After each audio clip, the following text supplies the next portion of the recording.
Götürdüm.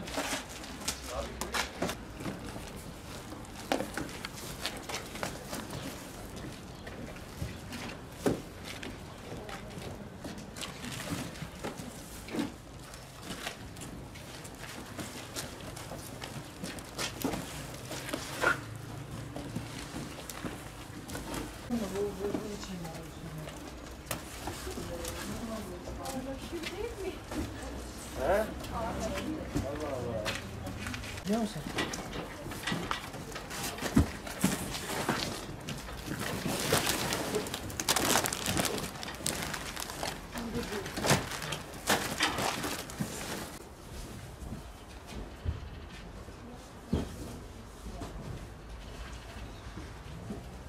Evet, Malatya ve Elazığ'da meydana gelen 6.8 şiddetindeki depremden sonra özellikle Kızılay hemen anında müdahale etmiştir. Zaten Kızılay Elazığ'da lojistik destek yapma imkanına sahiptir. Orada lojistik merkezlerimiz bulunmaktadır.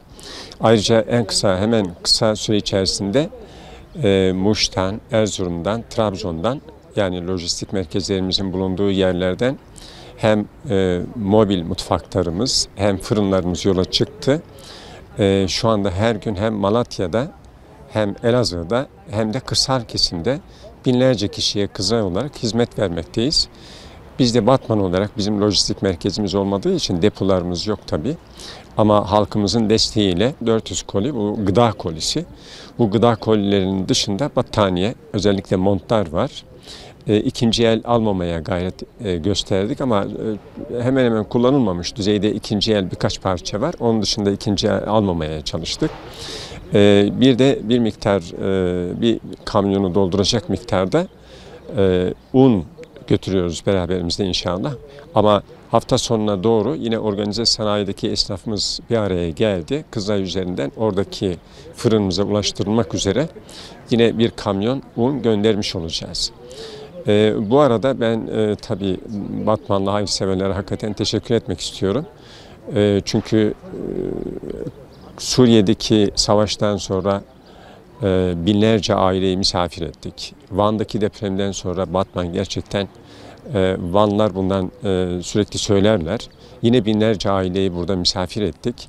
Şimdi Elazığ ve Malatya'da meydana gelen bu depremden sonra birçok kuruluş kendi çabasıyla bir şeyler gönderdi. Bugün ve önümüzdeki birkaç gün içerisinde tekrar biz de Kızılay olarak kendi imkanlarıyla Elazığ'a gönderme imkanları bulamayan hayırseverlerimizin yardımlarını topluyoruz ve götürmeye çalışıyoruz.